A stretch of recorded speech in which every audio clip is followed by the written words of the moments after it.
નમસ્કાર મિત્રો, સ્વાગત છે તમારું આપ સૌની સિયારી ચેનલ ગુજરાતી સાહિત્ય વિદની કુંજ યુટ્યુબ ચેનલમાં હું નિકુંજ પરમાર આપ સૌનું તહેદિલ સ્વાગત કરું છું. તો મિત્રો, વાત કરવાના છીએ 2024-25નું બજેટ આવી ગયું છે. તેમાં મિત્રો તમામ પેન્શન અને નિવૃત્ત કર્મચારીઓ માટે સારા સમાચાર કહી શકાય. આખરે નિવૃત્તિ સામે સરકાર જોયું મિત્રો.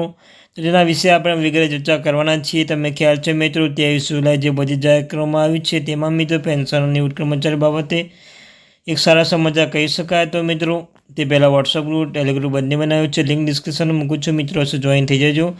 તમને ચેનલ પર સરકારી કર્મચારી, નિવૃત્ત કર્મચારી, પેન્શન ધારકો બાબતે હરેક અપડેટ મળતી રહેશે. તો ચેનલ સબસ્ક્રાઈબ કરી બેલ આઇકન બટન દબાવવાનું ભૂલશો નહીં. તો ચાલો વિદ્યાર્થી મિત્રો, વિડીયોની શરૂઆત કરું છું. તો મિત્રો, તમે જોઈ શકો છો અહીંયા કે નાણામંત્રી નિર્મલા સીતારમણે સરકારી કર્મચારીઓને રાહત આપવા ન્યૂ પેન્શન સ્કીમ લઈને મોટી જાહેરાત કરી છે. નિર્મલા સીતારમણે જણાવ્યું કે નવી પેન્શન નીતિ લઈને કેન્દ્ર સરકારે સમીક્ષા કરશે. નાણામંત્રી નિર્મલા સીતારમણે નવી પેન્શન સ્કીમ પર છેલ્લા ઘણા સમયથી ચાલી રહેલા વિવાદ વચ્ચે મોટી જાહેરાત કરી છે. સરકારી કર્મચારી છેલ્લા ઘણા સમયથી ઓલ્ડ પેન્શન સ્કીમ પર ફરી અમલ કરવાની માંગ કરી રહ્યા છે. ત્યારે નિર્મલા સીતારમણે સરકારી કર્મચારી હિતમાં નવી પેન્શન સ્કીમ પર ફરી સમીક્ષા કરવાની બજેટ 2024માં જાહેરાત કરી છે. નાણામંત્રીએ જણાવ્યું હતું કે નવી પેન્શન સ્કીમ લઈને ચાલી રહેલા વિવાદના સમાધાન માટે કમિટી બનાવવામાં આવશે, જેમાં તમામ કર્મચારીઓની રજૂઆત ધ્યાને રાખીને ફેરફાર કરવામાં આવશે.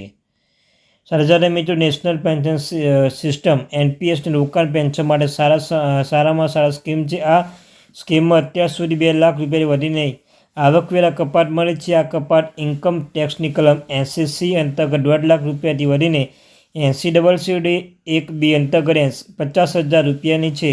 મહત્વપૂર્ણ છે કે જૂની ટેક્સ સિસ્ટમ હેઠળ 2 લાખ રૂપિયા સુધી કપાત ઉપલબ્ધ છે. તે ખરેખર સરકાર NPSને પ્રોત્સાહન આપવામાં પ્રયાસ કરી રહ્યા છે. તો મિત્રો, બીજી બાજુ કેન્દ્ર સરકાર કેન્દ્રીય કર્મચારીઓના જૂની પેન્શન OPSની માંગ લઈને NPS હેઠળ પેન્શન વધારવાની વાત કરી છે. કેન્દ્રીય કર્મચારીની માંગ છે કે તેમને ઓલ્ડ પેન્શન સ્કીમ લાભ આપવામાં આવે. તો સરકારે કહેવું છે કે જૂની પેન્શન માંગને પૂરી ન કરી શકે, પરંતુ એ કર્મચારીઓને તેમના છેલ્લા પગારની 50% રકમ પેન્શન તરીકે આપી શકે છે. જેઓ NPSમાં નોંધણી કરશે અને તેઓ રોકાણ કરશે. સરકારે કહેવું છે કે આ સારી કર્મચારીઓને તેમના જૂના પેન્શન જેટલું જ પેન્શન મળશે. કેન્દ્ર સરકારની આ યોજના છે કે જેમાં સરકારી તેમજ ખાનગી કંપનીઓના કર્મચારીઓ પણ આમાં રોકાણ કરી શકે છે. આ લાંબા ગાળાની યોજના છે. આમાં રોકાણ કરીને તેમનું મોટું ફંડ તૈયાર કરી શકો છો. સાથે રિટાયરમેન્ટ પછી પેન્શન પણ મળે છે. 18 વર્ષથી 70 વર્ષની વચ્ચે કોઈ પણ વ્યક્તિ તેમાં રોકાણ કરી શકે છે. આમાં વ્યક્તિએ એક નિશ્ચિત સમય માટે રોકાણ કરવાનું હોય છે અને તમે કોઈ પણ બેંકમાં જઈને આ સ્કીમ સંબંધિત માહિતી મેળવી શકો છો. વધુ માહિતી મિત્રો જે વેબસાઇટ પર તમે જઈને પોસ્ટ ઓફિસમાં જઈને વધુ વિગત મેળવી શકો છો.